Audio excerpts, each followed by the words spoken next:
agriculture is the basis of civilization. Without agriculture, you can't have a church, an army, an orchestra, a university, and people losing sight of that. And that agriculture today is the most destructive industry ever in the history of the world. And then I explained why that is. Nobody's being bad or anything. It's because it's all organized. Everything we do on a big scale is through organizations and institutions. And I explained the research showing why those do not behave like a human does. They have what we call wicked problems, very difficult to solve. And one of those is that you can put the most brilliant people in organizations, but what emerges lacks common sense and humanity because the way complexity operates. And so agriculture is today, as anybody with common sense can see, is based on chemistry and machinery, marketing of technology, and even a child, one would imagine, knows that agriculture should be based on the biological sciences. So we have this incredibly destructive policies of EU, Britain, America, etc.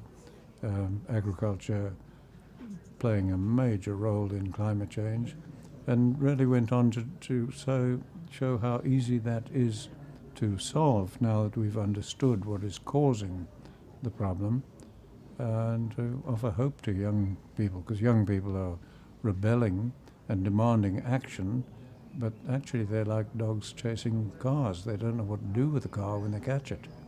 And so what action are they demanding? More of what we're doing? Doesn't make sense. Well, it's gone wrong not so much on the farm level, what farmers do. It's gone wrong at the policy level. I've just spent about 15 days in Spain and Portugal, and I knew how that EU and UK agricultural policies were bad. I didn't know just how bad until I saw it there. I just saw mile after mile after mile that I travelled over of just institutional stupidity.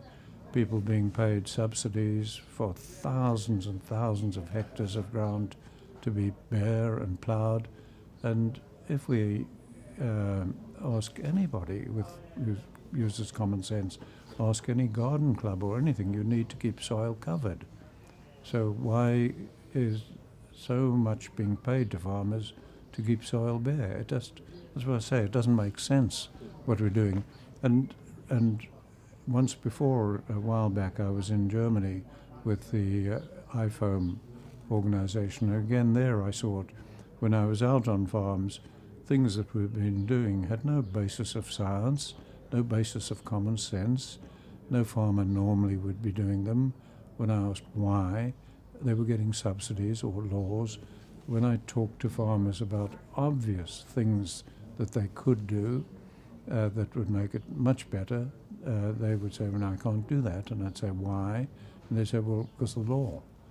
Well, we've got to start getting the public understanding that policies have to be developed in what I call a national holistic context and reason, and that needs to be beyond politics, party politics, totally. And I showed today, very simply, I sort of illustrated how that could be done. It depends entirely on whether you continue with your agricultural policies, your DFID policies, the policies of your major wildlife organizations, environmental organizations like World Wildlife Fund, DFID, UK Aid. If you continue with the present policies you are, then you can guarantee you're going to get millions more immigrants from North Africa, from the most problematic regions of the world. You can guarantee that your agriculture is going to continue to contribute to climate change, and you're not going to be taking climate change seriously. So it's a pretty grim picture. And that's, I explained very clearly, simply, with common sense today, how that could all be turned around and quickly, because most people are good, most people mean well, they're doing their best. There's a reason why we have such institutional stupidity. Just understand that and we can begin to correct it. Well, at the moment, big business, corporate, chemical companies, etc., agriculture is based on them and they're lobbying, and that's part of the institutional stupidity I'm talking about.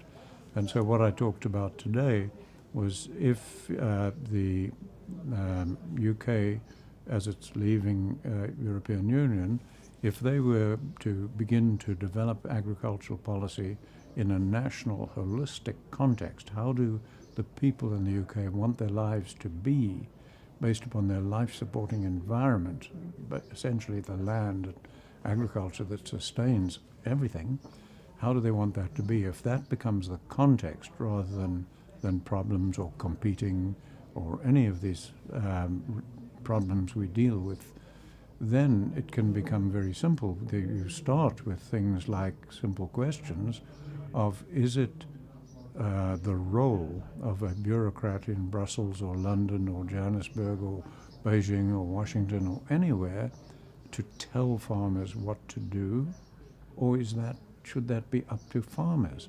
And just logic tells you that decision should really be made by farmers. There's no way in the world a bureaucrat hundreds of miles away can be telling farmers what to do every day. That is a disaster in every country at the moment. All right, so then if we need to return the power to farmers to be in control of what they do, then what is the role of government? Is there a role? And yes, there is. Because government could then use its resources, laws, regulations, taxation, etc., its control of research and extension services in support of farmer actions that are in a national holistic context and discourage those that are against. So really, there's no shadow of doubt that what I talked to people about this morning is doable. It's doable rapidly. It could be all implemented within a year or so, and that it would offer the future generations real hope. If Britain did that, the UK did that, you would be the first country in the history of the world producing more food than eroding soil and a damaged environment. You'd be the first country in the world seriously addressing climate change. That's one of the things I explained this morning. I said if you asked any the media or any institution what is causing desertification and climate change, you would be told livestock, coal and oil. Well, just use your common sense. And you'd know those are resources that we'll need for centuries to come to feed people, produce products, and there's no way a resource can cause you problems. It is management and policy that chooses to run livestock the way that leads to desertification.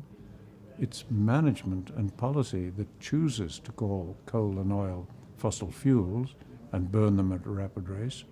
So it's 100% certain that the cause of global desertification, the mass emigration as a result of that to Europe, that's changing the political face, and climate change is being caused by current management and policies. Now, at the Paris Climate Accord conferences, not one word was spoken about the cause. So we're offering the youth today no hope. I mean, if you've got a major problem on the scale of climate change and desertification, and nobody is even talking about the cause, what is the chance of offering the youth hope? I mean, I've been saying in different words, I've been saying these same things for half a century. I've had hundreds of academics shoot the messenger. I haven't had one shoot the message.